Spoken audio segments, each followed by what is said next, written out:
আব্বু, ওই মালিক চাচা বলছিল গ্রামে আমাদের ছোট চাচা নাকি খুব অসুস্থ। তোমার সঙ্গে কি কথা বলতে চায়। সব গ্রামের নাটক আমি জানি, যে টাকা চাওয়ার বাহানা। আমার ব্যবসার কাজে আমি খুব ব্যস্ত, আমার খুব প্রেশারে আছি। আমি ওইসব গ্রামে যাওয়ার ফালতু সময় আমার হাতে নাই। যাও। আব্বু, টাকার বিষয় না। তুমি 10 বছর হলো গ্রামে যাও না, চাচার সঙ্গে কথা বলো না। ওনার হয়তো আর বেশি সময় বাকি নেই। আমি কষ্ট করে টাকা বানিয়েছি, ব্যবসা প্রতিষ্ঠিত করেছি, আমি আমার কেরিয়ার করেছি, আলিশান বাড়ি বানিয়েছি। ও কি করেছে? এখন টাকা চাওয়ার একটা বাহানা। আমি মালিককে বলে দিয়েছি কিছু টাকা পাঠিয়ে দেবে। যাও, ফালতু সময় নাই এখন আমার।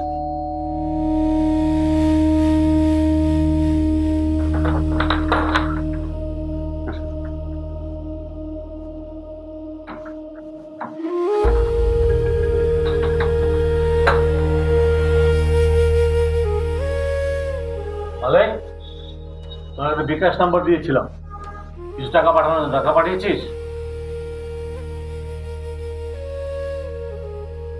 মালিক, মালিক, তোকে আমি ডাকছি না? তুই কথা না বলে চলে যাচ্ছিস? কত বড় সাহস তোর! মালিক চাচা, কি হয়েছে? আমি আপনার এই রুমের মধ্যে আইতে চাই নাই। এই রুমের মধ্যে আইলেই বাতাসটা কেমন যেন ভারী হয়ে যায়, যেখানে সম্পর্কের চাইতে টাকাটাই বড়। মালিক চাচা, আসলে কি হয়েছে খুলে বলুন তো। বাবা রে, আজ সকালে ছোট সাহেব মারা গেছে।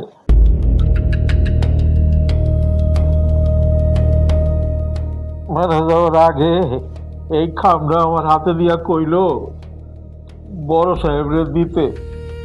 ওনার খুব ইচ্ছা ছিল বড় সাহেবরে দেহনের, কত দিন দেখে নাই। শেষে কইল আপনারে কনের লেগা যদি পারেন ছোট সাহেবের লাশটা দেখে আইসেন। দেখলে আব্বা, ছোট চাচা তোমার কাছে কাড়ি কাড়ি টাকা চায়নি, জীবনের শেষ সময় একটু সময় চেয়েছিল। আর তুমি টাকা পয়সা আলিশান বাড়ি করে কি হলো বলো? শেষ মুহূর্তে নিজের আপন ছোট ভাইয়ের জন্য এইটুকু সময় বের করতে পারলে না।